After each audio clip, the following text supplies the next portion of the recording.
First of all, we need to melt down our clear melt and pour soap base, and I'm going to cut it in smaller chunks to make the melting process faster and easier.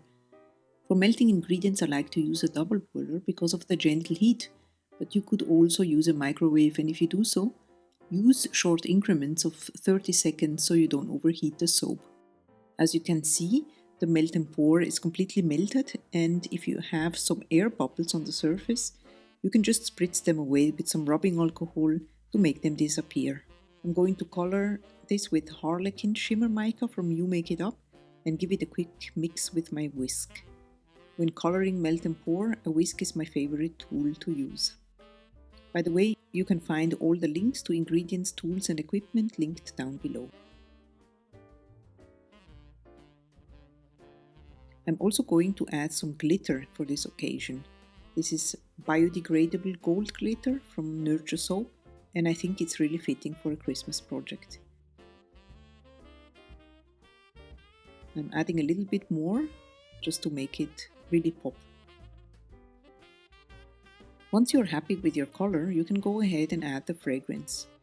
I'm using Blue Christmas from Scent Perfect.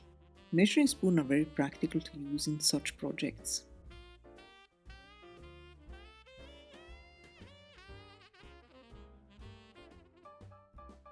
Another quick mix and then we are ready for the pour.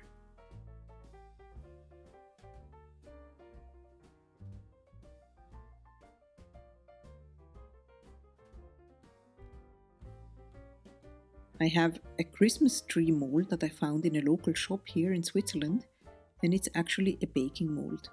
I will leave some similar options down below for you to check out if you're interested. I also like to use a tray underneath my mold so I can move it around easily.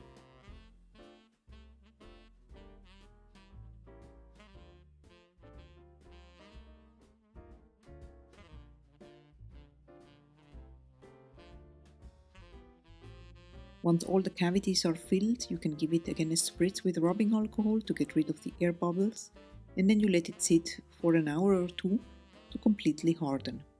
Avoid putting your mold into the fridge because it will promote sweating. Let's see how they turned out.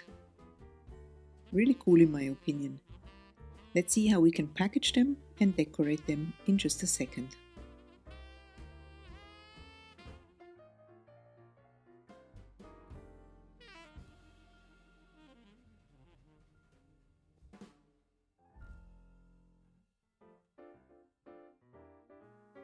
Here is a cellophane bag.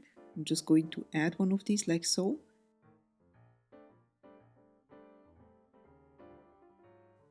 And then add a Christmas type ribbon and tie a bow, just like so. I also have some labels that I will add, and as usual, the members of my Buy Me a Coffee page have free access to these and can download them and use them on their own project. Let's go ahead and do another type of Christmas soap. Here I spritz again the bubbles away with some rubbing alcohol, and here I have some golden mica that I will add, and I just add a tiny little bit because I just want this to look a little bit like a champagne color, but not too crazy.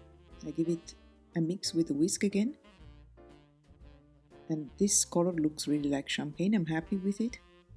I'm gonna go ahead now and add also some biodegradable glitter because I want it to look really sparkly and festive.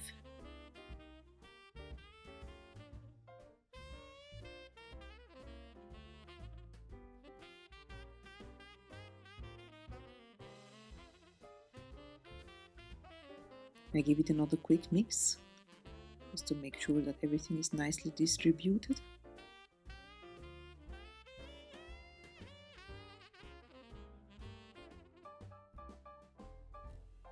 And now I'm adding the fragrance oil. This one here is called Champagne and it's from Brambleberry.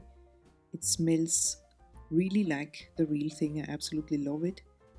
I also tried it in cold process soap and it is amazing. Now I'm going to pour in this 12 cavity mold that I also will leave down in the description.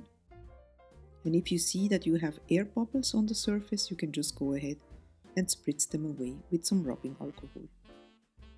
Again, leave these to set for a couple of hours until they are completely hard and cool to the touch.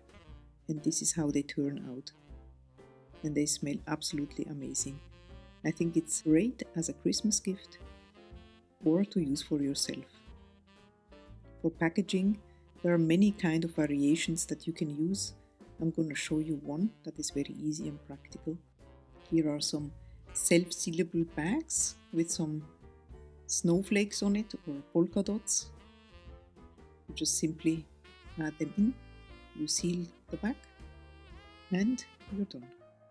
If you're interested in other melt and pour projects, you can check out the playlist on the screen where you can find many more.